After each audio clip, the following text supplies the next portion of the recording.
2009 was a year in which we laid the foundations for a lot of the building that's going to take place in 2010.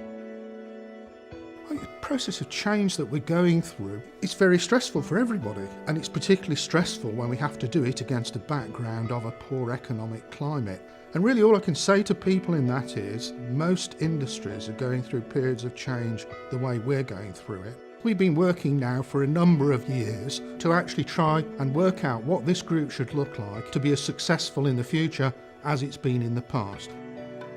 When we look at our markets, we've got to split them into two separate areas, and civil aerospace has gone through a very difficult time. Our customers want us to operate as a single entity, single interfaces, the ability to deploy substantial resources, the ability to actually create the technologies they want in the future.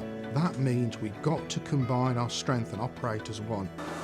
The idea of one Meggitt has been established for quite a long time, and one thing that came back from our customers was we need to operate much more as an integrated business rather than a series of 30 relatively small separate businesses, with all the cost and complexity that imposes on our organisation and on our customers' organisations. At the moment, Meggitt is punching its weight in the outside world by actually building ourselves into bigger groupings. We'll actually punch even heavier than the weight that we're actually demonstrating at this point in time. Part of working as one Meggitt is to actually try and break down barriers between the businesses and inside the businesses. So for example, we have an engineering problem. Maybe we could deploy 10 engineers on that problem. When we operate as a more cohesive group, we can deploy 50, 60, 70 engineers if necessary on that problem. That's the sort of thing our customers are looking for.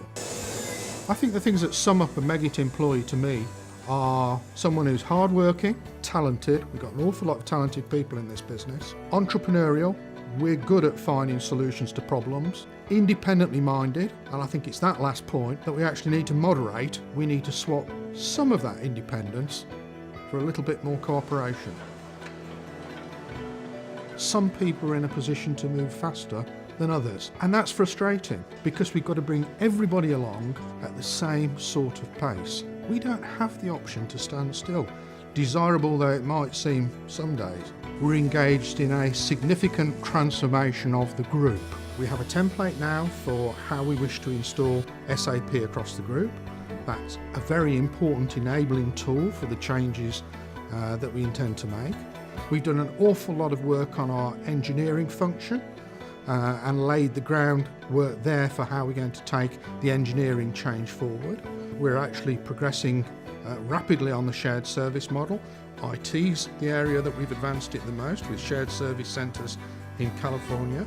But we're well down the path on human resources, and we're well down the path on finance. And what a great group to work for.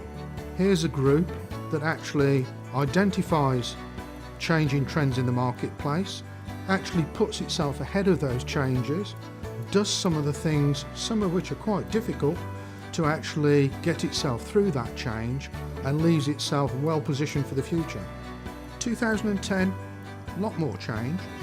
We do much bigger SAP implementations. MAB's Wheels and Brakes business is going to do a big implementation in the next few months, and then it's going to be rapidly followed by parts of the polymers business and by parts of sensing systems. We'll actually be pushing ahead with outsourcing some of the more routine engineering work into India, and very importantly, we will be backfilling some of the processes and procedures that we actually need to make the new business model work efficiently. And that's what transformation's about. Meggitt's currently a great group. We've got great heritage, we've got great companies, we've got exciting products, we've got very good people working for us. And if we continue on the path that we're going, we will end up creating a significantly stronger business than our competitors, and we'll be as successful in 10 years' time as we have been over the last 10 years.